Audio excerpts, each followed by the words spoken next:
Quisiera, antes de que entremos a nuestro tema, invitarles a que inclinemos nuestros rostros para pedir la bendición de Dios en el estudio de su palabra. Padre Celestial, te damos gracias por el privilegio de encontrarnos en este lugar, todo tu pueblo reunido para rendirte homenaje, honor y gloria y para recibir el mensaje que tienes para nosotros.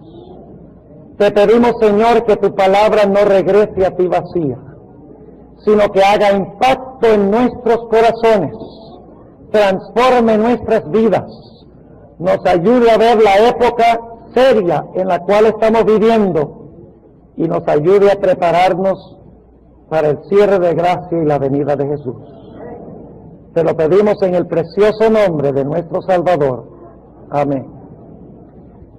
Les invito en esta mañana a abrir sus Biblias conmigo al libro de Apocalipsis, el capítulo 6, y vamos a leer empezando en el versículo 14. Apocalipsis 6 y empezando en el versículo 14. Durante el transcurso de esta semana hemos estado hablando en cuanto a los sellos. Empezamos con el ambiente introductorio, donde Cristo asciende al cielo, al lugar santo. Luego vimos cómo a través de los sellos hay una secuencia de eventos en la historia de la iglesia.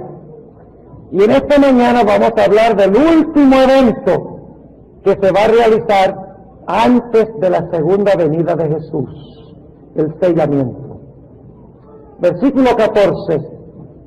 Y el cielo se apartó como un libro que es envuelto, y todo monte y las islas fueron movidas de sus lugares, y los reyes de la tierra, y los príncipes, y los ricos, y los capitanes, y los fuertes, y todo siervo y todo libre, se escondieron en las cuevas entre las peñas de los montes, y decían a los montes y a las peñas: caed sobre nosotros, y escondednos de la cara de aquel que está sentado sobre el trono y de la ira del Cordero.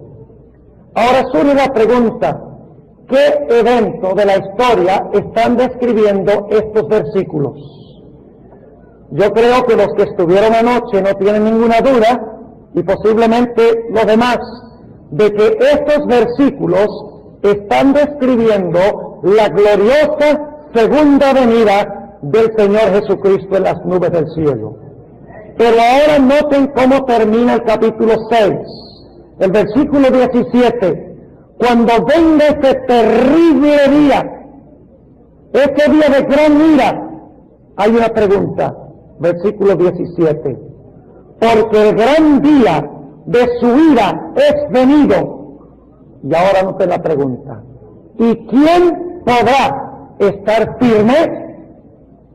Ahora, si estos versículos describen la segunda venida de Jesús, y no hay duda de que lo están describiendo, entonces la pregunta surge: cuando Cristo venga en poder y gloria, ¿quiénes serán los únicos que podrán permanecer en pie, como dicen algunas versiones? ¿Quiénes serán los únicos que podrán estar firmes, vivos, cuando Jesús venga? ¿Quiénes serán los que no se esconderán en las cavernas de la tierra? ¿Quiénes serán los que no rogarán que las rocas caigan sobre ellos? La respuesta a esta pregunta la encontramos en el capítulo 7. Quiero que noten que cuando Jesús viene hay dos grupos. Un grupo se menciona en la última parte del capítulo 6. Dice allí que un grupo clamará a las rocas que caigan sobre ellos y se esconderán en las cuevas y entre las peñas de los montes. Pero habrá otro grupo. Ese grupo es el que se menciona en el capítulo 7, versículo 1 al 8. Son los que han sido sellados con el sello del Dios vivo. Es decir, cuando Cristo regrese, ¿habrá cuántos grupos? Solamente habrá dos grupos: los sellados, que estarán en pie cuando Cristo venga, que podrán estar vivos y presenciar la venida del Señor Jesucristo sin temor ni terror, y habrá el otro grupo que rogará ser escondido del Cordero que está sentado en el trono. Entonces yo pregunto en esta mañana, ¿es de crucial importancia entender qué es el sello de Dios? Sí, porque solo los sellados estarán en pie para recibir a Cristo en gloria. Los demás rogarán que las peñas caigan sobre ellos. Es decir, que tener el sello de Dios al final de la historia es un asunto de vida o muerte. El que tiene el sello se salvará y recibirá a Cristo en gloria. El que no tenga el sello se perderá eternamente. Entonces es muy importante que comprendamos qué es el sello, qué es el sellamiento del capítulo 7 de Apocalipsis. Pero para entender ese sellamiento tenemos que regresar al Antiguo Testamento, a donde se encuentra por primera vez esta escena. Por favor, busquen conmigo en sus Biblias el libro de Ezequiel. Ezequiel, el capítulo 9. Y vamos a leer los versículos 1 al 6. La escena del sellamiento en Apocalipsis 7 viene de Ezequiel 9. Y si no entendemos lo que pasa en Ezequiel, no vamos a entender qué es el sellamiento o qué es el sello en el libro de Apocalipsis. Ahora, antes de que nosotros leamos estos versículos de Ezequiel el capítulo 9, 1 al 6, necesitamos entender qué estaba pasando en la ciudad de Jerusalén cuando Ezequiel vio esta escena del capítulo 9. ¿En qué condición se encontraba Jerusalén? Quiero recordarles que en Ezequiel está hablando no a los paganos, no está hablando a gente que estaba más allá de la República de Israel. Ezequiel está hablando al pueblo profeso de Dios, está hablando al pueblo del pacto, el pueblo que pretendía seguir a Dios. Diríamos que hoy Dios estuviera hablando con cristianos, no está hablando con paganos, está hablando de la condición de su pueblo. Ahora, ¿en qué condición se encontraba la ciudad antes de ver la escena del sellamiento? Voy a mencionar solo algunos versículos y luego me voy a detener en uno específicamente. En Ezequiel capítulo 5 y el versículo 5 al 7 dice que en Jerusalén se estaban violando abiertamente los mandamientos de Dios. En el capítulo 6 y el versículo 4 al 6 dice que se estaba practicando idolatría entre el pueblo escogido de Dios. En el capítulo 7 y el versículo 23 y también el capítulo 11 y el versículo 6 dice que se estaba practicando injusticia social y había violencia en la ciudad de Dios. También dice en el capítulo 8 que habían otras abominaciones, y ahí especialmente quiero detenerme por un momento. Notemos el capítulo 8. Se conoce como el capítulo de las abominaciones, por la siguiente razón. Dios le muestra a Ezequiel una abominación, y luego entonces, cuando Ezequiel ve la abominación, él dice, ¡qué terrible! Y Dios le dice, Ezequiel, no has visto nada. Hay una abominación peor que esa que se está haciendo entre mi pueblo profeso. Y luego Dios le muestra otra abominación. Y cuando Ezequiel ve esta abominación, él dice, no puede haber algo peor que eso. Y cuando termina de ver la abominación, Dios le dice, Ezequiel, no has visto nada. Te voy a mostrar una abominación peor que esa. Y luego Dios le muestra otra abominación. Y Ezequiel, cuando ve esta abominación, dice, no puede ser que haya algo peor que esto. Y Dios le dice, Ezequiel no ha visto nada todavía. Y luego Dios le muestra otra abominación. Pero yo quiero leer en esta mañana la peor abominación que está en la parte de arriba, número 1 en la lista. Se encuentra en el capítulo 8 y el versículo 16. Versículo 15 para captar el contexto. Luego me dijo, ¿no ves, hijo del hombre?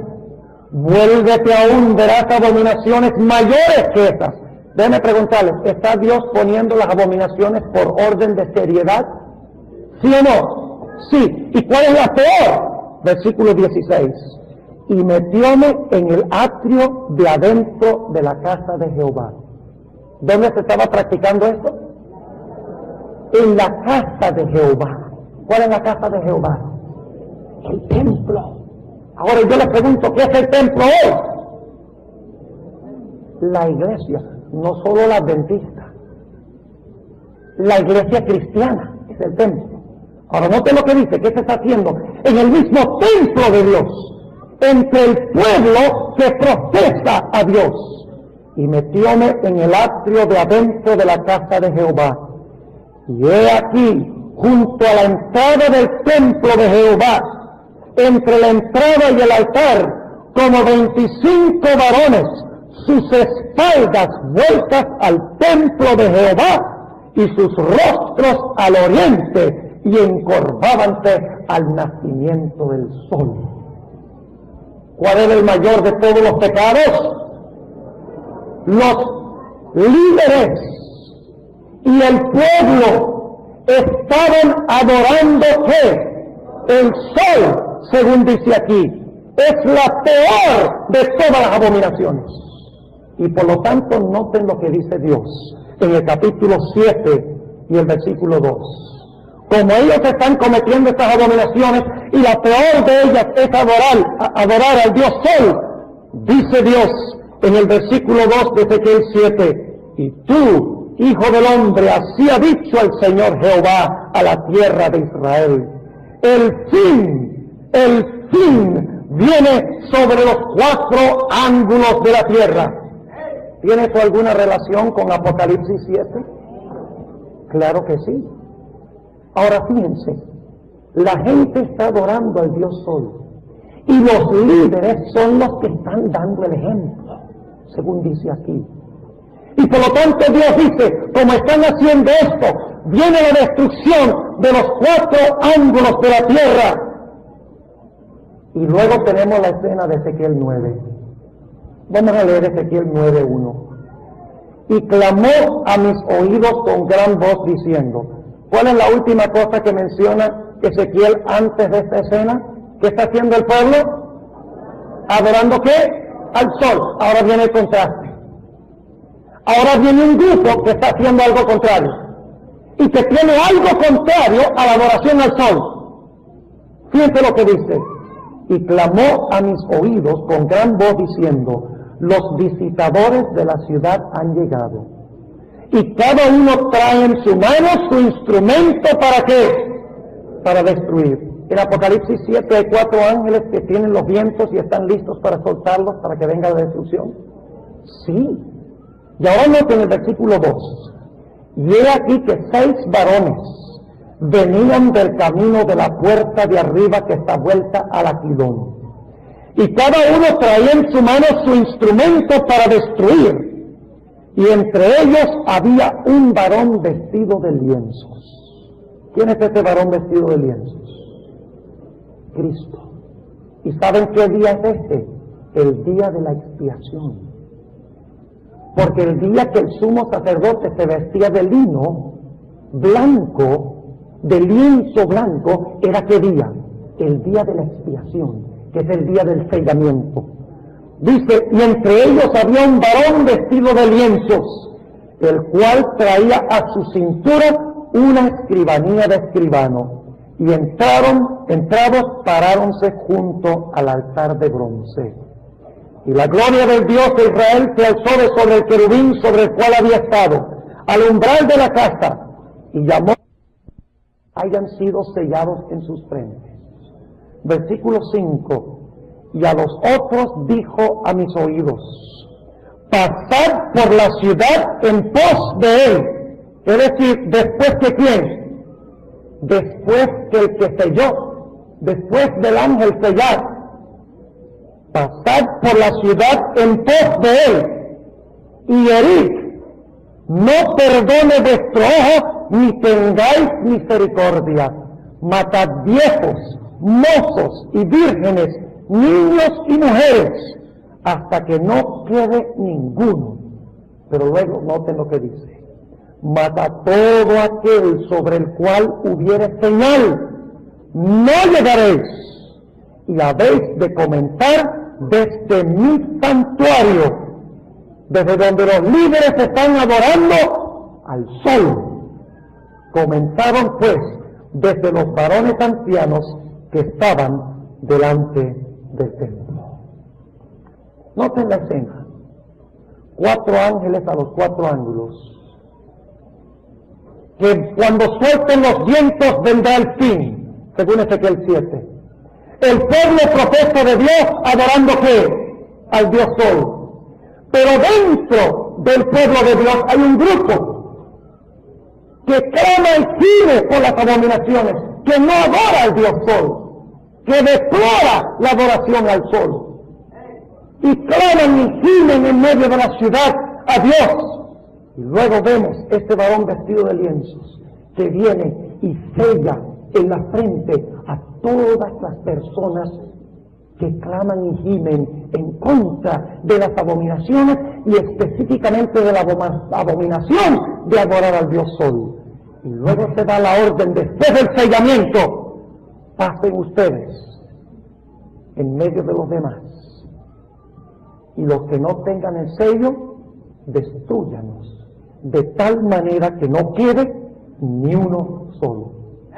Ahora, hermanos y hermanas, ¿por qué razón el pueblo estaba practicando la adoración al sol? Ya hemos visto una insinuación, y es que en el templo, en la ciudad, ¿quiénes están adorando al sol? Los líderes religiosos, los varones ancianos. Por eso el juicio, cuando se ejecuta el juicio, empieza ¿dónde? Con los varones ancianos que estaban dándole al pueblo ¿qué? El mal ejemplo. ¿Por qué el pueblo estaba adorando falsamente en el sol? O el sol. ¿Por qué? Porque los líderes les enseñaban a hacerlo. Ahora notemos algunos versículos que indican eso, porque es un punto muy importante. Noten lo que declara el libro de Ezequiel, el capítulo 13 y el versículo 10. 13:10. Hablando de los líderes, declara lo siguiente: por tanto, y por cuanto engañaron a mi pueblo, diciendo paz, no habiendo paz, y el uno edificaba la pared, y he aquí que otros la encostraban con lodo suelto, di a los encostradores con lodo suelto que caerá, vendrá lluvia inundante, y daré piedras de granizo que la hagan caer, y viento tempestuoso la romperá. ¿Quiénes eran los que estaban diciendo paz, paz? No se preocupen, sigan adorando al sol, no hay ningún problema. Dios no ha declarado sino paz para su pueblo. No le hagan caso a ese grupito fanático que clama y gime y llora por lo que se está haciendo en la ciudad. No le hagan caso a ellos, que Dios no tiene sino pensamientos de bien y de paz para con nosotros. ¿Quiénes eran? Los líderes religiosos. Ahora notemos lo que nos dice también en el versículo 16 del mismo capítulo 13 y el versículo 16. Los profetas de Israel que profetizan a Jerusalén y ven para ella visión de ¿qué? De paz, no habiendo paz, dice el Señor Jehová. ¿Quién en gran medida eran los culpables de lo que estaba pasando en la ciudad? Los líderes religiosos. Entonces el pueblo no tenía culpa. El pueblo era sin culpa. Noten lo que dice Jeremías, que vivió poco antes de la destrucción de Jerusalén. Jeremías el capítulo 5 y el versículo 31. Jeremías el capítulo 5 y el versículo 31. Noten lo que dice. Los profetas profetizaron que mentira, y los sacerdotes dirigían por manos de ellos, y mi pueblo así lo quiso. ¿Tenían la culpa exclusiva los líderes? ¿Los pastores tenían la culpa? ¿Solamente ellos? No. ¿Quiénes tenían la culpa? El pueblo así fue, así lo quiso, según dice aquí. ¿Qué sucedió después que se selló a los siervos de Dios en la frente? Se le dijo a los otros que fueran y qué, y destruyeran a todos los que no estaban qué, sellados. Ahora, surge la pregunta, ¿cuándo sucedió eso? Bueno, nos lo dice en Segunda de Reyes 25. Segunda de Reyes 25 y el versículo 9 y 10. Noten lo que declara aquí, Segunda de Reyes 25 y el versículo 9 y 10. Nos dice cuándo vino esta destrucción por parte de estos seres. Declara lo siguiente. Vino Nabucodonosor y ¿qué hizo? Y quemó la casa de Jehová y la casa del rey y todas las casas de Jerusalén y todas las casas de los príncipes quemó a fuego, y todo el ejército de los caldeos que estaba con el capitán de la guardia derribó los muros de Jerusalén alrededor.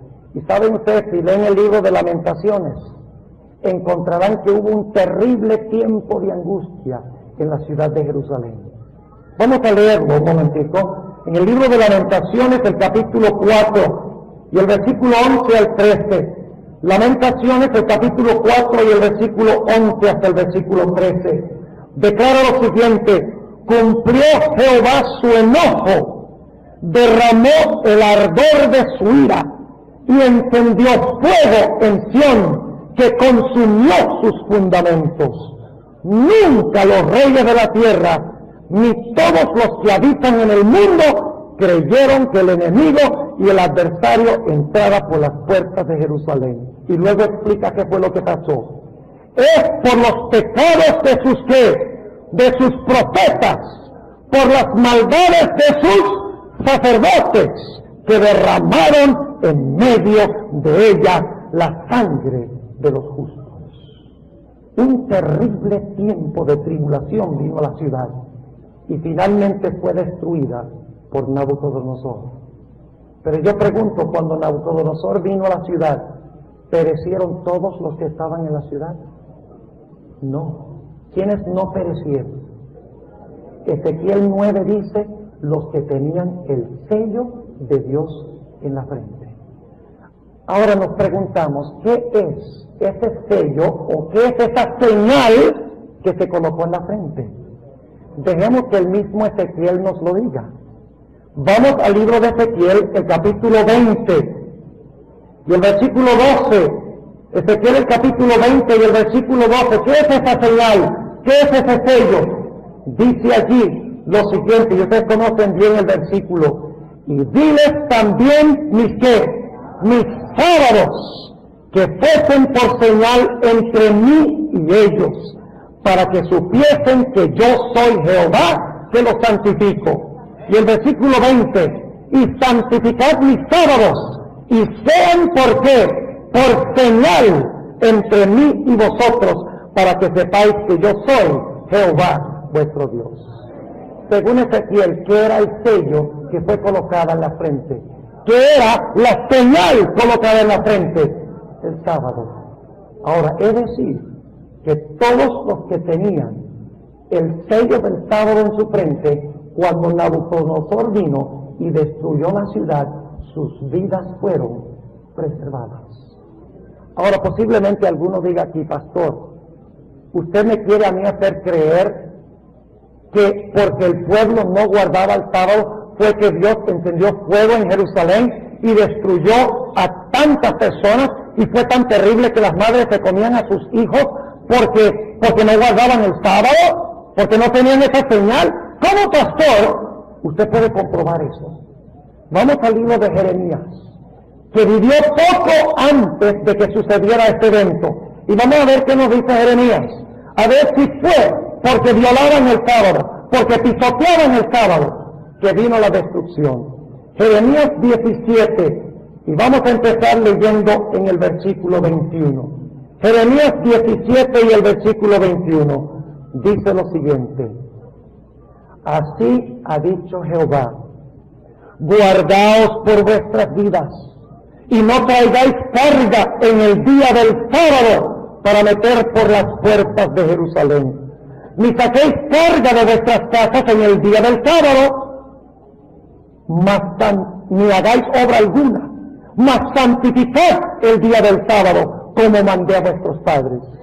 Mas ellos no oyeron, ni inclinaron su oído, antes endurecieron su cerviz, por no oír ni recibir corrección.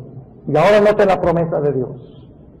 Será empero, si me obedecéis, dice Jehová, no metiendo carga por las puertas de esta ciudad en el día del sábado, sino que santificaréis el día del sábado, no haciendo en él ninguna obra, que entrarán por las puertas de esta ciudad en carros y en caballos los reyes y los príncipes que se sientan sobre el trono de David, ellos y sus príncipes, los varones de Judá y los moradores de Jerusalén, y esta ciudad será habitada para siempre. ¡Qué promesa de Dios! ¿Qué iba a suceder si guardaban el sábado? La ciudad, en vez de ser destruida, iba a permanecer, ¿qué? Para siempre. Pero cada moneda tiene dos lados. ¿Qué tal si no guardaban el sábado? Noten lo que dice el versículo 27. Mas si no me oyereis, para santificar el día del sábado, y para no traer carga ni meterla por las puertas de Jerusalén en día de sábado, yo haré encender fuego en sus puertas, y consumirá los palacios de Jerusalén, y no se apagará. ¿Fue eso lo que sucedió? ¿Pasó eso cuando vino Nabucodonosor? ¿Vino la destrucción de los 4 ángulos de la tierra? ¿Pero fueron destruidos todos? No. ¿Quiénes fueron preservados en la destrucción de Nabucodonosor? Todos aquellos que tenían la señal en su frente, que observaban el santo día de Dios.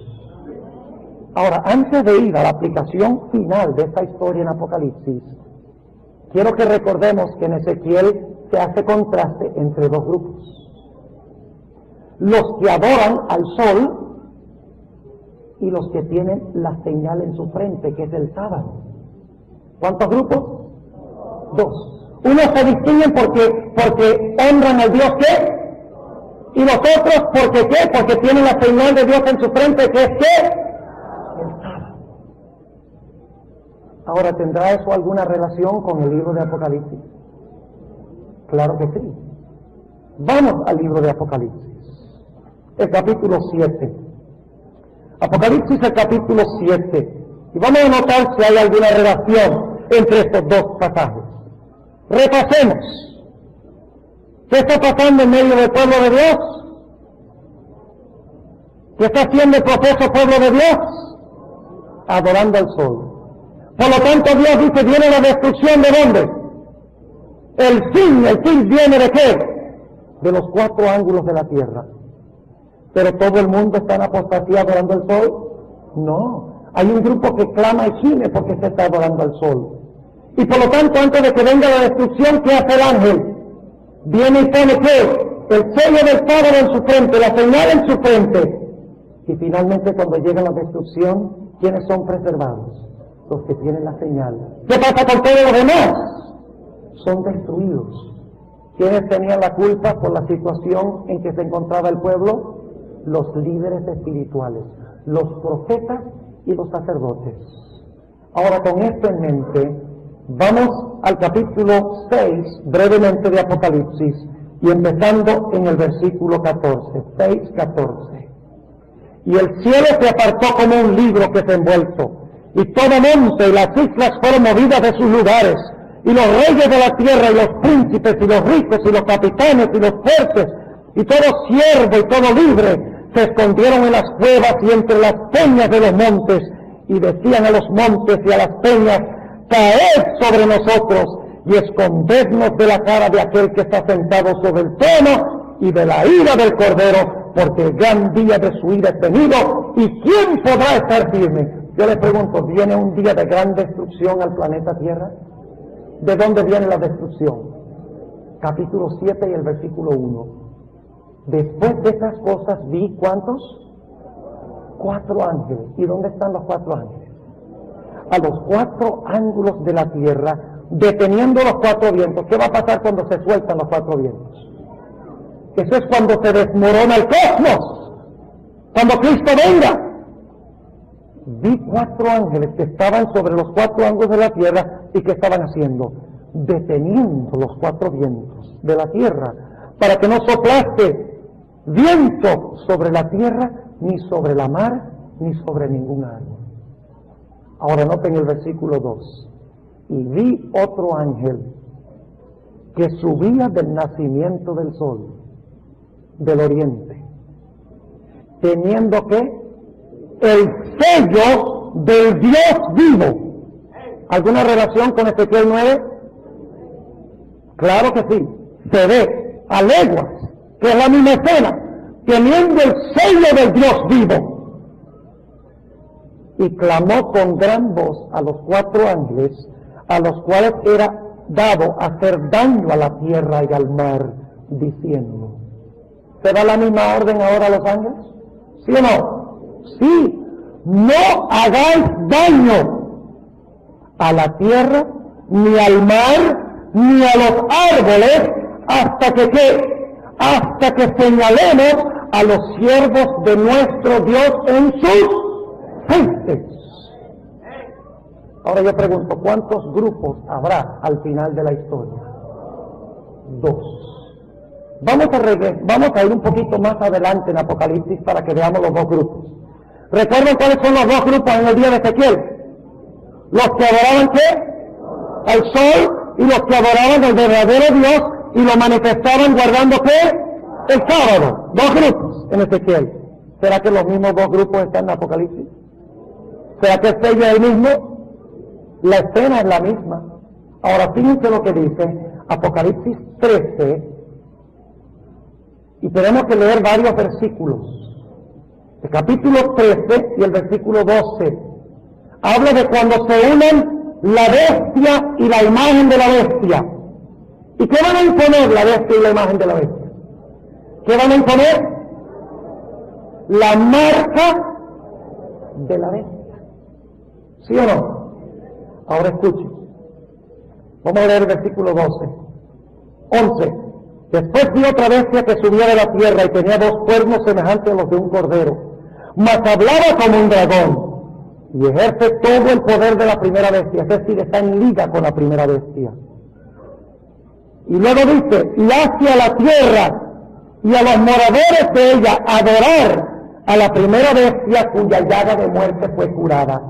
Y hace grandes señales de tal manera que aún hace descender fuego del cielo a la tierra delante de los hombres.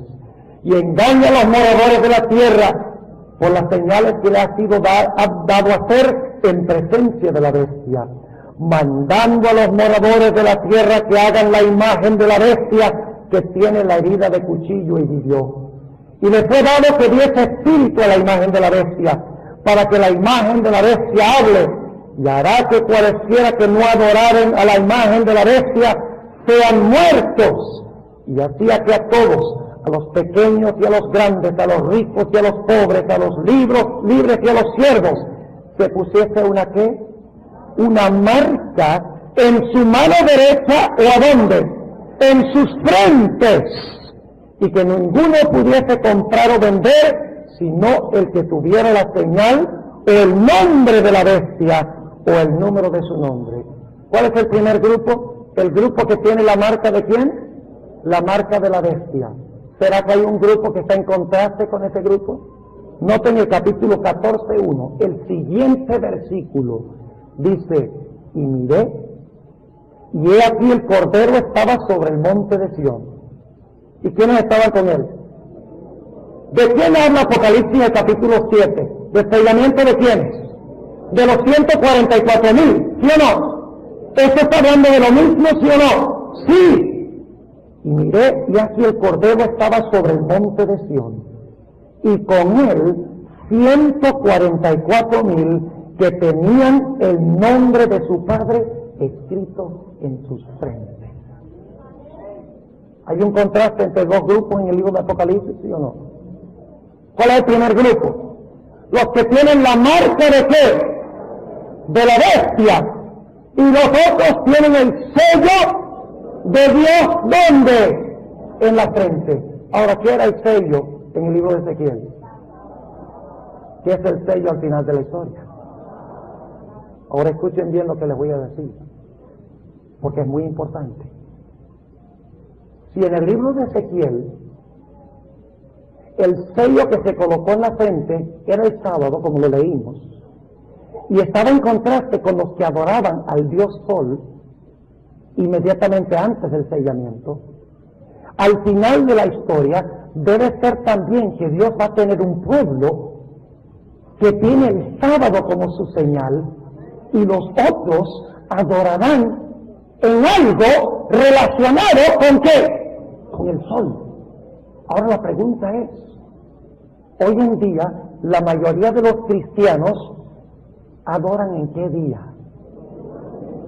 En el domingo, que es el día del ¿qué? El día del sol. ¿Y por qué adoran en el día del sol?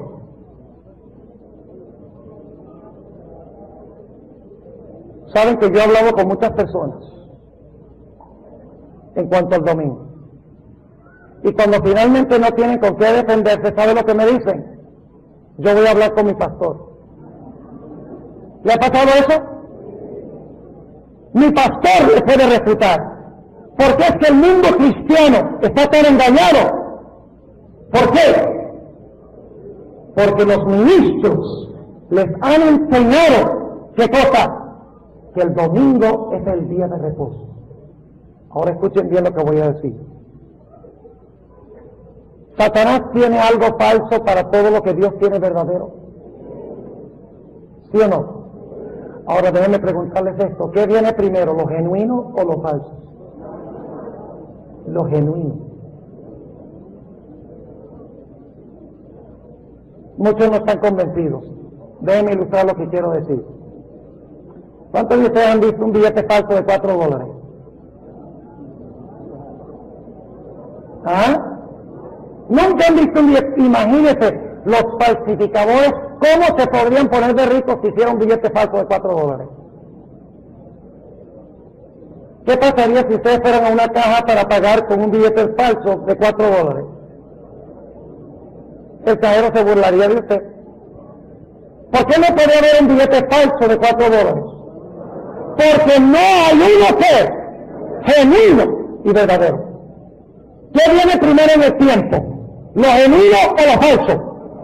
Lo genuino. Ahora déjenme preguntarles, ¿cuál fue el día que Dios hizo primero como día de reposo? El sábado. ¿Creen ustedes que Satanás inventaría otro día falsificado después para extraviar al mundo cristiano el profeso pueblo de Dios? Sí. Es decir, el hecho de que Dios hizo el todo primero para adorar indica que lo que viene después es una ¿qué? Es una falsificación, un counterfeit, para usar la palabra en inglés. Y el libro de Apocalipsis dice que viene destrucción sobre todo aquel que no tenga en su frente el sello de Dios. Cuando se desaten los vientos, cuando venga la destrucción, cuando el Cordero venga, los que no tengan el sello se van a esconder en las cuevas y van a rogar a las rocas que caigan sobre ellos, porque no han recibido el sello de Dios en sus frentes. Y muchos de ellos no lo han recibido por la sencilla razón de que han escogido escuchar la voz de sus ministros y sus pastores en vez de escuchar la voz de Dios a través de su santa palabra. Ahora permítame, al llegar al final de nuestro tema de esta mañana, mencionarles algo que muchas personas, muchos adventistas están enseñando y creen. Ellos enseñan que en realidad el templo de Ezequiel 9 es la iglesia adventista. Y yo tengo que hacer esta aclaración. Y que los varones ancianos son pastores adventistas. Y que entonces El sellamiento es el sellamiento de los fieles adventistas dentro de la iglesia adventista, que salen de la iglesia adventista, y luego entonces viene la destrucción a los adventistas y a sus pastores. Qué interesante teoría. ¿Qué estaban enseñando los ministros en el Antiguo Testamento? ¿Que había que adorar qué? ¿Los pastores adventistas están enseñando eso hoy? ¿Que hay que adorar en el día del sol? No conozco ni uno solo. Ahora, se han sabido algunos, sí, pero ya ellos son de Babilonia. Ellos ya no son de la iglesia, son de Babilonia. Ahora fíjense que también toman de Ezequiel el capítulo 9, vamos a leer nuevamente, Ezequiel el capítulo 9, y vamos a notar cómo usan este pasaje, Ezequiel el capítulo 9, y vamos a leer el versículo 6. Después del sellamiento, cuando Cristo venga, viene la destrucción, ¿y qué va a pasar? Versículo 6. Matad viejos, mozos y vírgenes, niños y mujeres, hasta que no quede ninguno. Mas a todo aquel sobre el cual hubiere señal, no llegaréis, y habéis de comenzar desde mi santuario. Comenzaron pues desde los varones ancianos que estaban delante del templo.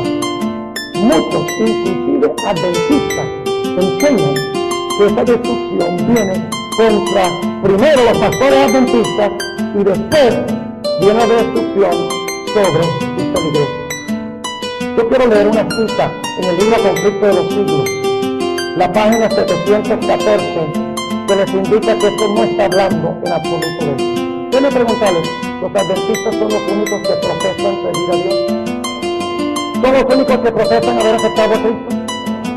¿La iglesia adventista es el único templo, en verdad? ¿Es el único cuerpo de Cristo? ¡No!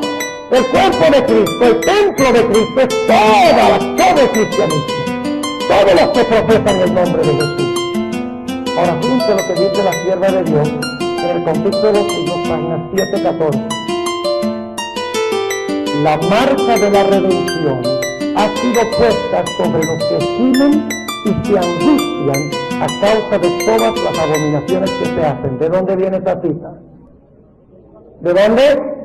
De Ezequiel 9. Luego dice: ahora sale el ángel de la muerte, representado en la visión de Ezequiel por los hombres armados con instrumentos de destrucción, y a quienes se les manda, al anciano, al joven y a la doncella y a los niños y a las mujeres, matadlos hasta exterminarlos, mas no os lleguéis a ninguno en quien esté la marca, y comenzad desde mi santuario. Dice el profeta: comenzaron pues por los ancianos que estaban delante de la casa. ¿Quiénes son esos ancianos? Sigue diciendo: la obra de destrucción empieza entre los que profesaron ser guardianes espirituales del pueblo. Los falsos centinelas caen primero. ¿Y qué han enseñado estos falsos centinelas? Dice la sierva de Dios en la página 713 y 14 lo siguiente: los hombres ven que fueron engañados, se acusan unos a otros de haberse arrastrado mutuamente a la destrucción, pero todos concuerdan para abrumar a los ministros con la más amarga condenación. ¿Cuáles ministros? Sigamos leyendo.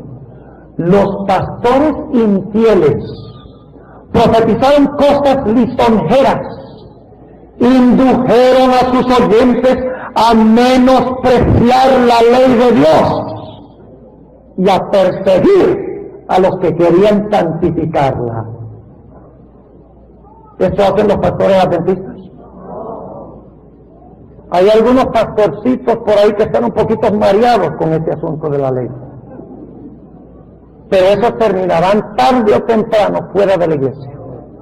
Tarde o temprano terminarán fuera de la iglesia. Sigue diciendo: ahora, en su desesperación, estos maestros confiesan ante el mundo su obra de engaño. Las multitudes se llenan de furor. Estamos perdidos, exclaman, y vosotros sois causa de nuestra perdición, y se vuelven contra los falsos pastores. ¡Qué tremenda escena! Tiene razón las multitudes cuando dicen ustedes son la causa de nuestra perdición. Sí y no. Porque Dios le ha dado a cada cristiano esto. La Santa Biblia. No hay que seguir falsedades enseñadas por líderes religiosos, porque cada cristiano tiene su qué, o debe tener por lo menos su Santa Biblia, y ustedes pueden estudiar esto por ustedes mismos y escoger servir a Dios antes de servir a los hombres. Es decir, que al final de la historia, como en los días de Ezequiel, habrá solo dos grupos: los que adoran al sol o el día del sol, en el día del sol, o los que adoran al Dios creador en el sábado y reciben la señal del sábado en su frente. Dos grupos. Ahora, para terminar en esta mañana, déjenme aclarar algo. El hecho de guardar el sábado no nos garantiza la salvación. Escuchen bien lo que voy a decir. Los judíos guardaban el sábado sin el Señor. Muchos adventistas también guardan el sábado sin el Señor. Ahora, las iglesias no adventistas dicen: yo adoro al Señor pero no guardo el sábado. ¿Sí? Pero lo que quiere Dios es un pueblo que guarde el sábado en honor al Señor. Los fariseos aparentemente guardaban el sábado, ¿sí o no? ¿Iban a la iglesia los sábados? ¿Sí? ¿Llevaban los diezmos y las ofrendas a la iglesia el sábado? ¿Sí? Claro que sí. Eran bien estrictos con la observancia del sábado. Muchos adventistas también guardan el sábado sin el Señor. Ahora, las iglesias no adventistas dicen: yo adoro al Señor pero no guardo el sábado. ¿Sí? Pero lo que quiere Dios es un pueblo que guarde el sábado en honor al Señor. Los fariseos aparentemente guardaban el sábado, ¿sí o no? ¿Iban a la iglesia los sábados? ¿Sí? ¿Llevaban los diezmos y las ofrendas a la iglesia el sábado? ¿Sí? Claro que sí. Eran bien estrictos con la observancia del sábado, pero rechazaron ¿a quién? A Jesús. Y hoy en día muchas iglesias dicen: yo tengo a Jesús, yo no necesito el sábado. Es el mismo error, pero dicho de otra forma, porque no se puede separar al sábado del Señor. Tiene que conocer al Señor primero y luego guardar su santo sábado, porque le ama.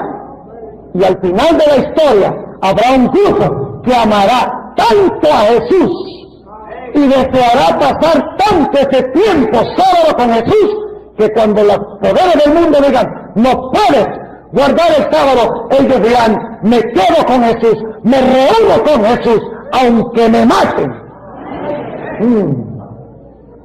Es decir, que la observancia del sábado es cuestión de ¿qué? Cuestión de amor. Si me amáis, guardad mis mandamientos. No guardo el sábado porque, bueno, no puedo hacer esto, ni puedo hacer lo otro, ni puedo hacer lo otro. Muchos adventistas son así. Dice: guardo el sábado porque si no, no tengo el sello y el Señor me destruye. Así que mejor lo guardo, y entonces cuando el Señor venga, tiene que recompensarme. ¿Ah? ¿Es así o no es así? Bueno, muchos piensan así. Y cuando está llegando la hora de terminar el sábado, está mirando el reloj y diciendo: ¿cuándo pasará el día? Recuerden el texto bíblico: ¿Cuándo pasó el día que podamos entonces hacer lo nuestro y comercial? Y están bajando el sol a sombrerazos. Eso no es guardar el sábado. Guardo el sábado porque amo a Jesús. Y si no lo guardo, es porque no le amo. Si sé que el sábado es su día, que Él quiere que yo pase con Él el día, y yo digo, no, yo no voy a pasar, yo no voy a guardar ese día, le estoy diciendo a Jesús, yo no quiero pasar ese tiempo contigo. ¿Me entienden lo que estoy diciendo? Y escuchen bien. El Señor Jesucristo fue perseguido no por lo que no hacía el sábado, sino por lo que hacía. ¿Han oído ustedes muchos adventistas decir, ay, algún día se nos va a perseguir porque descansamos el sábado? Jesús no fue perseguido por descansar el sábado. Jesús fue perseguido por lo que hacía el sábado. ¿Y qué hacía Jesús el sábado? Daba estudios bíblicos, visitaba a los enfermos, iba a las cárceles y mostraba que el sábado era un día del amor de Dios, la liberación de Dios, la libertad que tenemos en Jesús. ¿Ustedes creen que el mundo va a perseguir a los adventistas porque se van a dormir todo el sábado en la tarde? ¿Ustedes creen que ese es el sábado que va a levantar la enemistad del mundo? No, es cuando el sábado se emplea para revelar a Cristo en toda su gloria, el Redentor, el Sanador, el Salvador. Entonces Satanás dice, uy, este pueblo está revelando mucho el carácter de Jesús al mundo, mostrando que el sábado es señal de un Dios maravilloso, y eso a mí no me conviene. Y entonces va a levantar contra la iglesia, ¿qué cosa?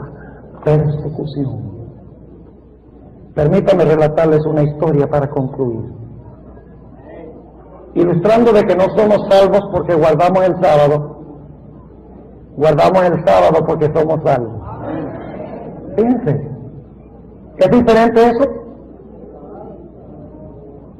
Hermano y hermana, si tú no disfrutas el sábado, la observancia del sábado con Jesús, no estás guardando el sábado, porque tú no vas a morir por esta clase de sábado. Los que mueren morirán por el Señor, porque no pueden soportar la idea de no pasar ese día con Jesús, no obedecer a Jesús. Es cuestión de amor, no es cuestión de legalismo. Esta historia la escuché hace algunos años. Había un señor que estaba manejando su carro, estaba lloviendo a torrentes, y cuando iba llegando cerca de su casa se le acabó la gasolina al carro. Y estaba pero lloviendo como casi en el tiempo del diluvio, lloviendo durísimo. Y este señor dice, ¿ahora qué hago? Y no parecía que iba a escampar. Así que él se salió del carro y medio trató de empujarlo, vio que había una bomba ahí al lado, llega y empuja el carro lo mejor que puede, y llega a la bomba solo para encontrar un aviso que decía, no trabajamos los sábados. Y dice este señor, ay, me saco yo del carro aquí y me mojo todo solo para llegar a la bomba, y la bomba dice, no trabajamos los sábados, ¿ahora qué voy a hacer? Y se dio cuenta que al lado de la bomba había una casa. Y él dice, de pronto el dueño vive al lado. Se fue y tocó en la puerta, y le contestó alguien que tenía la corbata por amarrársela, tenía una camisa blanca, estaba en medias, todavía no tenía puestos los zapatos, y le dice, señor, ¿usted es el dueño de esa bomba? Y el señor le dice, sí. Y dice, ay, fíjese que se me acabó la gasolina del carro, estoy a poca distancia de mi casa, ¿usted me podría vender un poco de gasolina para llegar a la casa? ¿Saben lo que le dijo ese señor? ¿Cómo? ¿Yo venderle gasolina en el día del Señor? Yo no compro ni vendo los sábados, yo guardo el santo sábado de Dios. Y le cerró la puerta.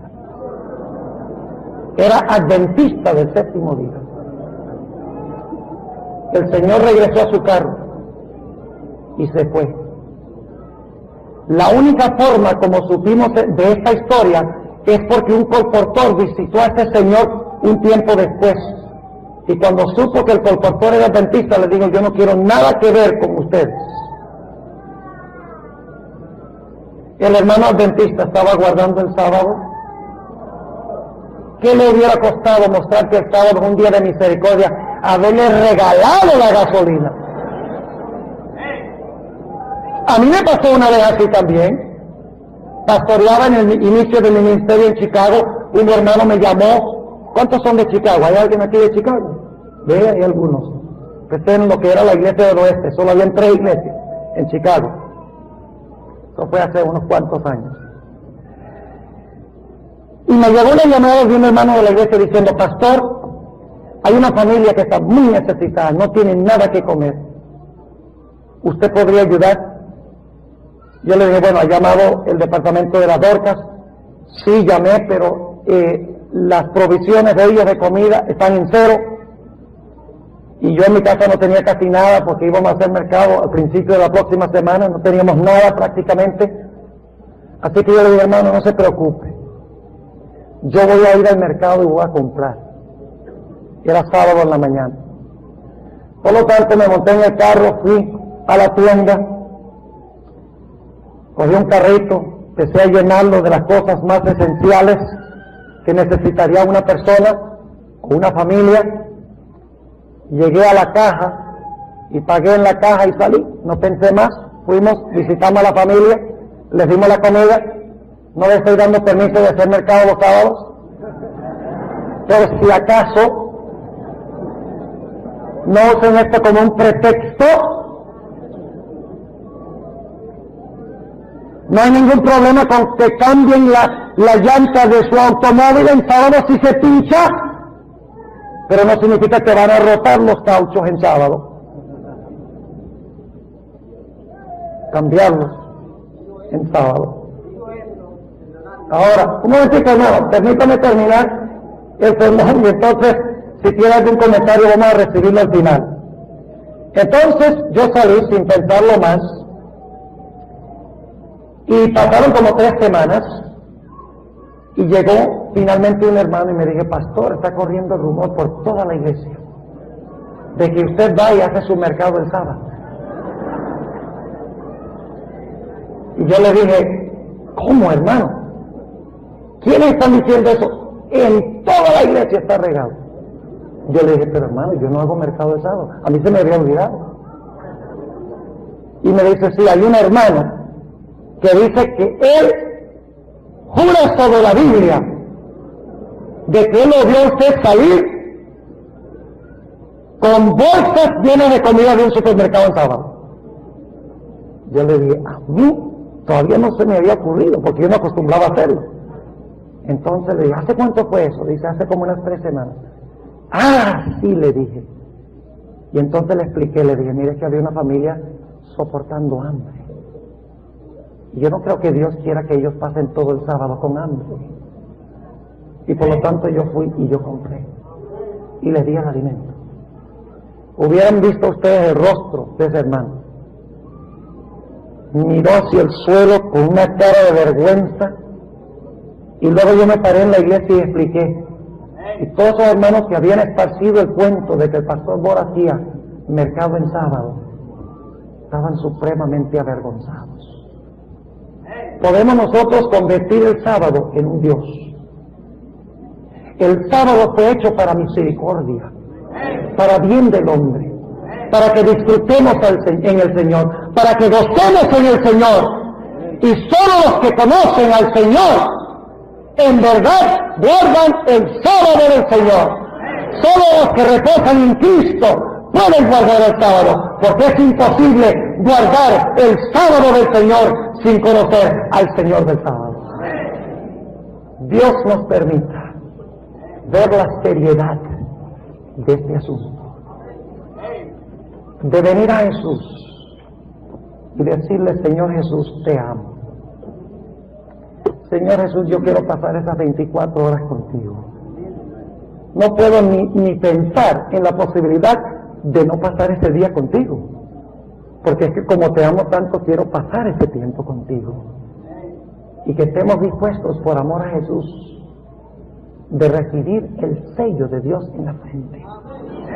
Ese sello que demostrará al mundo que nuestro Dios es Jehová. Que guardaremos esa cita con Jesús, aunque se desplomen los cielos, aunque nos prohíban comprar y vender, aunque nos condenen a muerte, guardaremos esa cita de amor con el Señor Jesús. Recuerden que habrá dos grupos: los que observan el día del sol mientras que pretenden servir al Señor, y aquellos que guardan el sábado en señal de amor a Cristo el Señor. ¿Cuántos en esta mañana quieren decirle al Señor Jesucristo: yo deseo, a la luz de lo que hemos estudiado, recibir el sello del Dios vivo, quiero amarte, quiero pasar ese día con Jesús, aunque se desplomen los cielos? ¿Quieren colocarse de pie? Si ese es el deseo y el sentimiento de su corazón en esta mañana. Oremos. Padre Celestial, te damos gracias por tu santo día. Te damos gracias porque tú nos has dado 24 horas cada semana para recargar las baterías, para renovar nuestra relación contigo, dedicarte 24 horas completas, sin interrupciones, sin distracciones, sin hacer lo nuestro. Te damos gracias que nos has dado este refrigerio. Te pedimos que nos ayudes a apreciarlo y a amarlo, pero por sobre todo que te amemos a ti, de tal manera que guardemos el sábado de una forma deleitosa, con gozo en nuestra alma, en nuestro corazón, que cuando se esté terminando el sábado digamos: Señor, no te vayas, quédate otra hora, alarga las horas de tu santo día. No queremos que termine este día. Sabemos que Cristo viene muy pronto. Anhelamos que venga. Anhelamos tener el sello que protegerá a tu pueblo. Ayúdanos a permanecer en tu pueblo. Ayúdanos a recibir el sello y a proclamar este mensaje al mundo, especialmente al mundo cristiano, que pisotea tu ley y no guarda tu santo día. ¿Tú has visto la respuesta de tu pueblo? Te ruego, Señor, que tú contestes el anhelo de cada corazón. Te lo pido en el nombre de Jesús.